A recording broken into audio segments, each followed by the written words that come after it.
Now guys, pag-usapan lang natin ang breaking news. Catherine Bernardo nadapa sa puso ni Daniel Padilla ayon umano guys sa mga Dilolo fans. Totoo ba kaya guys? Ayon umano guys sa exclusive na bali-balita dahil tinulungan ang fanay Catherine muntik matomba. Kanino kaya guys? Kay Daniel Padilla. Yan kasi guys ang mga napapag-usapan at pinagkakaguluhan at pinagpipestaan. Lalong-lalo na kasi guys, tinulungan umano ng mga Katniel fans si Catherine Bernardo. Siyempre alam naman natin guys, no?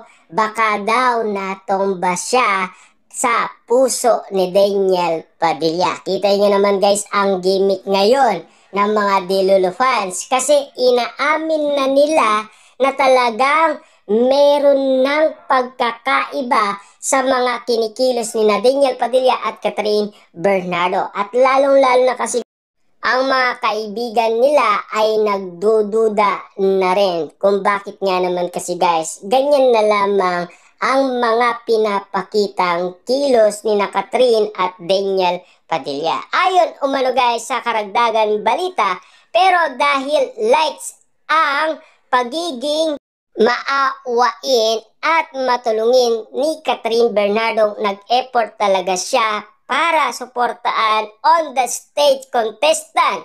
Deadma nga si Catherine at kahit mawala ang poste niya sa entablado basta't matutulungan lang ang babaeng kalahok.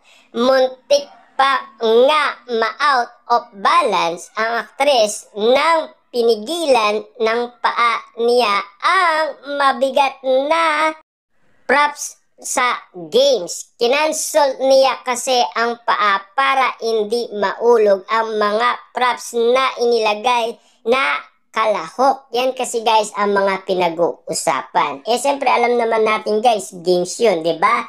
At alam naman natin guys, namimigay ng papremyo ang endorsement ni Catherine Bernardo. Lalo-lalo na kasi guys, Pure Gold at Sari-Sari Store ang bawat exclusive na spotted na pinag-uusapan at pinagkakaguluhan.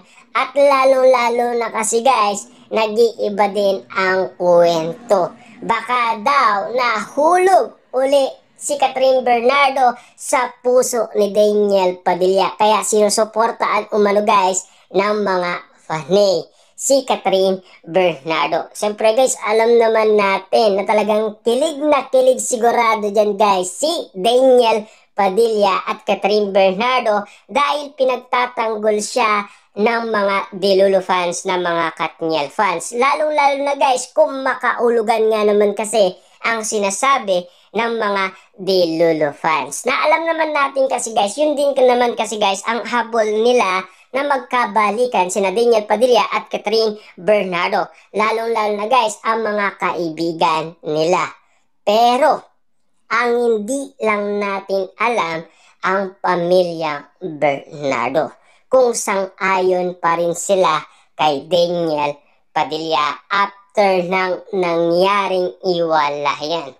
Para maipanalo ang nasabing palaro ay kailangan i-balance ng contestant ang mistulang seesaw game board sa pamamagitan ng paglalagay ng mga mabibigat na bagay. At dahil nga sa ginawa ni Catherine na pagtulong ay nanalo ang maswerteng babae. Matapos ang segment na iniindorsong kape ay muli itong umakyat sa stage para i-host din ang isa pang segment na alam naman natin kasi guys, spotted ang mga endorsement ni Catherine Bernardo. Siyempre guys, sa daming endorsement kasi ni Catherine Bernardo at umuulan nga naman kasi siya guys ng blessing. At lalong-lalo na guys, siksik, liglig at umaapaw ang mga blessing na tatanggap ni Catherine Bernardo. At ayon pa guys sa bali-balita, bilyonaryo na daw si Catherine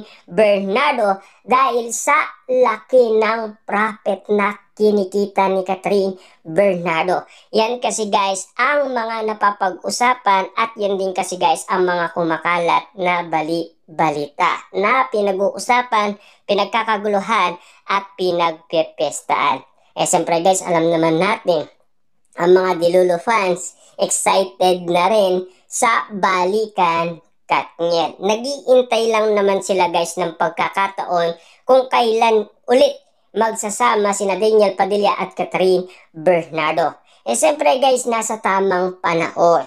Siyempre perfect timing na kasi guys ang naisagawa ni Daniel Padilla dahil alam naman natin kasi guys no, malambot na ang puso ni Catherine Bernardo noon. Tuod ang dalawang segment na dinaluan ng aktres, nagbihis lang ang Asia superstar ng damit from white sleeves top. Ang fans nagpalit ito ng yellow dress para sa isa pang product endorsement na isinasahod naman sa pagluluto.